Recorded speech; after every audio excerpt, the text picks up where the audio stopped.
સામાન્ય રીતે મકાન ખરીદનારાઓ ક્યારેક બિલ્ડર પાસે છેતરાયાની અનુભૂતિ કરતા હોવાના કિસ્સા સામે આવતા હોય છે। ત્યારે રાજકોટમાં બિલ્ડર સાથે ઠગાઈનો કિસ્સો સામે આવતા ચકચાર મચી ગઈ। રાજકોટ પૂર્વનો વિસ્તાર જે સામાકાંઠા વિસ્તાર તરીકે ઓળખાય છે, ત્યાં આ વિસ્તારના બંધુલીલા ડેવલપર્સના સંચાલક ઠગાઈનો ભોગ બન્યા।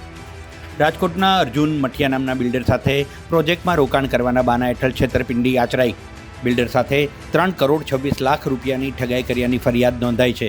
ફરિયાદી અર્જુનભાઈ ભગવાનભાઈ મઠિયા જાતે તેઓએ ડીસીબી પોલીસ સ્ટેશન ખાતે એક અરજી કરેલી છેતરપિંડી થઈ એ બાબતની।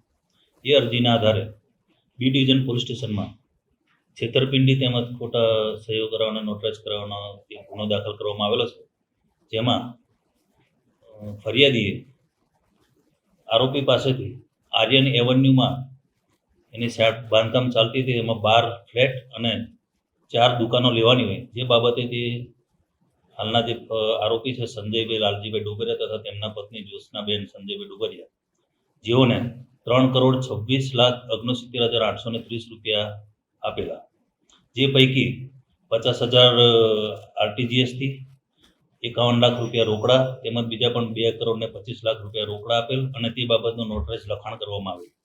અને આ લખાણમાં જે આરોપીના પત્ની છે, જેઓ એ પેઢીમાં ના હોય તેમ છતાં તેમના નામે પણ નોટરાઇઝ કરવામાં આવેલું છે, જે આધારે ફરિયાદ દાખલ કરીને હાલ ગુનો દાખલ કરીને એમની ધરપકડ કરવામાં આવી છે।